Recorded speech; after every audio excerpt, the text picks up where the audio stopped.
Alright, it is a two video kind of day here. I skipped yesterday, so I will do two today because there is a lot to talk about in all my different games I play, including the very, very weird situation going on in Marvel's Avengers right now, where Crystal Dynamics a week ago started selling boosts for XP and materials. And this is something they said they would not do. They said they would not have pay-to-win elements in the game.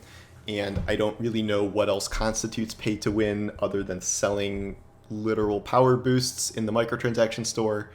All of these things for XP with the new Paragon system, it is straight up just a 15% buff to pretty much every stat you have. And if you have a boost running, you are going to get to those metrics faster. If you have more materials from these boosters, you are going to level up your gear faster.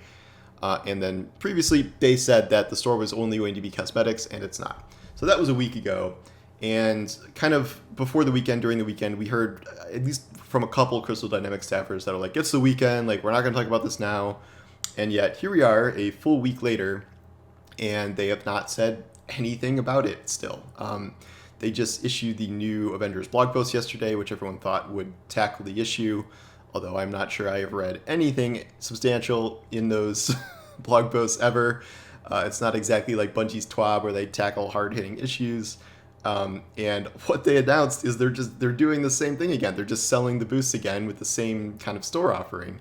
And it's crazy. They didn't talk about it at all. They have not taken to Twitter or Reddit or anywhere to address the issue. And I get that people like whining about things can be annoying, and yet in this situation, like, it is fundamentally bad for a game in this genre to be selling power boosts. It just is. That should not be happening, period.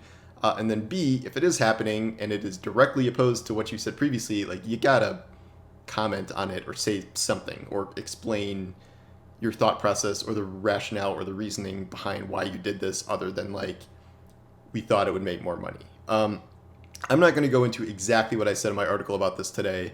And like, I kind of want to talk about what I view as the alternate solution to this. Like, okay, clearly Marvel's Avengers needs to make more money. I don't know where this directive is coming from. My guess would be Square Enix itself. And they want the game to have more kind of revenue driving besides just skins and things. The game is now on Xbox Game Pass, so it is not selling new copies on that platform anymore. It was previously on PS Now. I don't think it's still there, but it was not selling copies when it was doing that.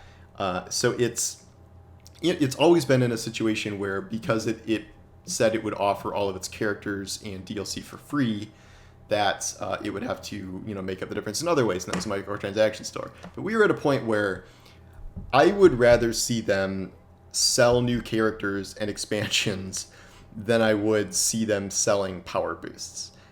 Granted, this would also kind of go back on their word, because they did say that future characters and expansions would be free, and yet that is something I would rather pay for than have them feel like they're forced to sell boosts in the store for other revenue options. It might, I'm not buying the boosts. I would buy the new characters, so technically that would make them more money. It seems more logical and more appropriate, I guess is the word, for them to be selling new characters, because they put a lot of work into the new content for this game. They do. You can joke about, that the stuff they add is like nothing compared to other games and stuff, but like, it is a good amount of work. The character kits they come up with, the missions they craft, new cutscenes, new voice work, all of that stuff, it costs money. It's a good amount of work, and it's kind of wild to me that something like the War for Wakanda expansion could arrive and be completely free. That is not a very logical model to me. Like, I guess it's good for the player's side, and yet the point is like, if this game needs more revenue to survive, if it cannot be sustained through the current iteration of the store, like, I absolutely would have paid like $20 for the War for Wakanda expansion, or I would have paid $10 for Kate Bishop or $10 for Hawkeye. These are things where, at least if they came out and had a conversation with the community and be like, look guys, we're heading into year 2. Like, if you really want another year of content, like, we're going to have to start charging for new characters or, new missions at least a couple times a year. This is, how other games do it. Like, Destiny sells a $10 season every 3 months, $50 expansion every year.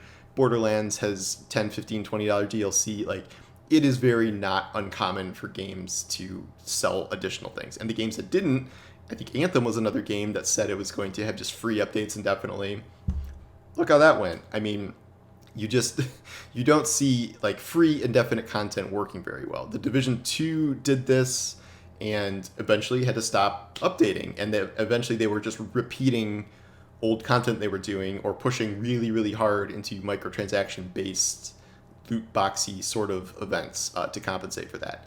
And I think it is a better model to be like, look, okay, if this is gonna be sustainable, we got to charge for the new characters, even if it's a low amount of money.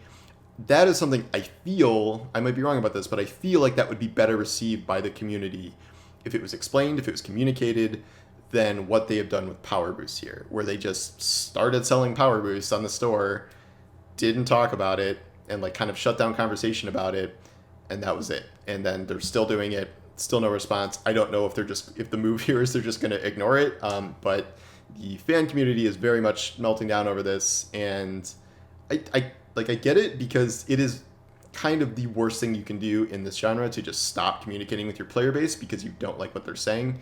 I get that it can be annoying to deal with, thousands of angry fans, but it's also like it comes with the territory, and without your hardest core fans who care about stuff like this, like your game is not going to be a success in the first place. So I do think this is something you can't just like hide from. Like, it's not going away, especially if you're continuing to sell stuff. Like, if they came this week and they were just like, okay, we heard you, not a great look selling these boosts, we're going back to selling skins, see ya, I think this would have died down immediately. But selling them again, not saying anything about this at all, was the opposite of what needed to happen. But all I'm saying is that if they are in like this dire of straits, where if this is like a free Game Pass game now and it has literally no other sources of revenue other than skins essentially, I think the better move would be to say that 2022 content, like, you're going to have to start charging something for it.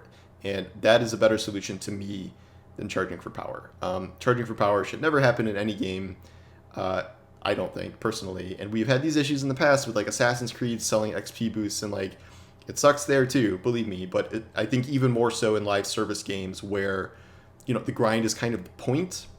Like, you want to get to max Paragon level or champion level on your characters, and you feel like you are at a distinct disadvantage not doing that if you're not running a boost at all times. And pairing this also, I'm a little nebulous on whether or not the previous XP nerf was like this backhanded setup to selling boosts later. I don't know if that was necessarily the case, and yet it sure looks like that. Like, I understand why people are interpreting that previous move as setting this up. I don't know if that was their intention. I can't say that for sure. All I can say now is that their current reaction to the situation has been not good.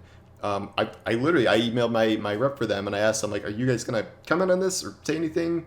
And I have not heard back yet. Granted, I only emailed them like late yesterday, so we'll see. But my guess is they do say something about this eventually. I don't think they can keep doing this. And if they are that hard up for revenue, like, yeah, I would pay $10 for Scarlet Witch or, $10 for Winter Soldier or whatever. Like, I get that would be changing their mind too, and yet that would be a more acceptable thing to me and I think a lot of the player base. So we'll see what happens. It's been a weird week here for Avengers people, and it sucks because there was so much positive stuff happening with the game. Like, the game showing up on Game Pass, and it became one of the top played games on Xbox. After that, they committed to 2022 content. They confirmed Spider-Man is coming, even if it's still PlayStation exclusive, which sucks. But there were a lot of like positive things going on with the game for a while, and then this just eclipsed all of that with the community, and you don't like to see that. So anyway, I hope they both comment on this and stop doing it. And if they have to change the revenue model, like, this is not the way they should do it, and they have to consider other options. So that's all I got to say on that, and we will see what happens next. But thanks for watching, and I'll talk to you guys soon.